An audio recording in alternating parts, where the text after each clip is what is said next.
Hello everyone.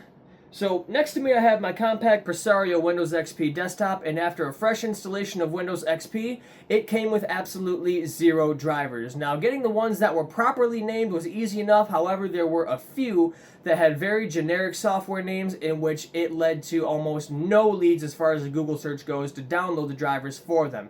But I'm going to show you guys a software-free method in which you could find these drivers and let alone have them be the correct ones. So let's jump over to the computer and I'll show you guys the method that I use.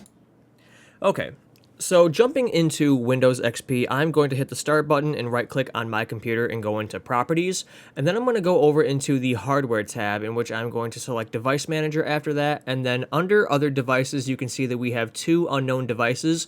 For this example, I'm going to right-click on Base System Devices, go down to Properties, and then I'm going to go over into the Details tab.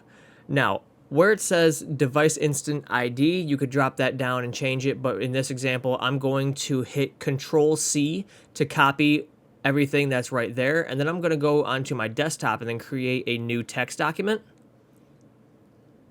And then what I'm going to do is I'm going to paste all of that in there, and then I'm also going to do that for the hardware IDs just in case that input isn't enough, so I can select it all. If you try to right click on it, it's just going to give you the what's this option, so you have to select it all and then hit Control C for copy on the keyboard, and then you could just hit paste into the text document.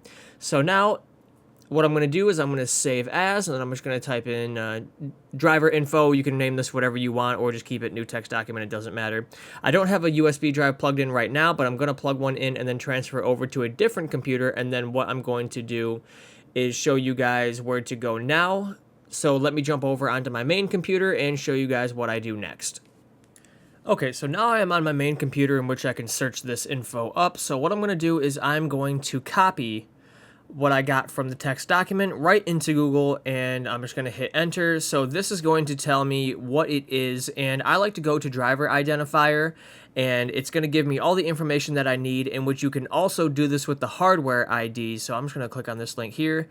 This is normally where I go because it'll give me the device name, the hardware ID, and then I could open and just kind of compare and contrast the hardware IDs to make sure I'm grabbing the right one. So this one here, the Cafe one, is the device ID matches, so I know that I have the right one. And then navigating through the website, not to click on any ads, you can go down and hit the download button directly into the setup file or INF or DLL for the driver that you need. So this is the quick and easiest method that I use to find unknown drivers, and hopefully you guys learned a thing or two. And as always, be sure to subscribe if you like content like this. Have a good day, y'all.